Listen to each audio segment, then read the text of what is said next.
Bienvenue à tous. Aujourd'hui, nous partons à la découverte des générations et de l'arbre généalogique. Voici une famille. Nous avons d'abord les enfants, puis les parents et enfin les grands-parents. Sur la ligne du temps, plaçons les années de naissance des grands-parents. 1948, 1950, 1951, 1952, puis les années de naissance des parents, 1980 pour tous les deux, et enfin les enfants, 2014, 2016, 2018 et 2020. Si on regarde les années de naissance, on remarque que les grands-parents sont nés presque au même moment, pareil pour les parents et pareil pour les enfants.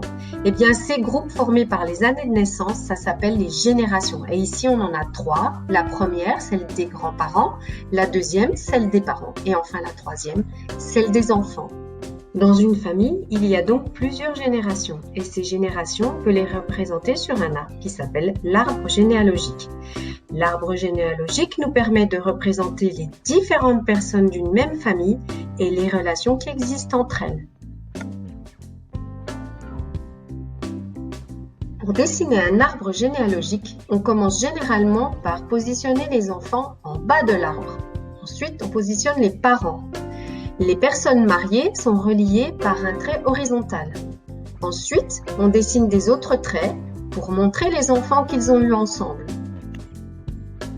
On représente ensuite les grands-parents. Eux aussi sont mariés, donc on les relie par un trait horizontal. On dessine ensuite d'autres traits pour représenter les enfants qu'ils ont eus ensemble. Dans un arbre généalogique, il y a 2 branches, la branche paternelle du côté du papa et la branche maternelle du côté de la maman. Les générations et les arbres généalogiques n'ont maintenant plus de secret pour vous. Êtes-vous prêt pour faire votre propre arbre ? Eh bien, à vous de jouer!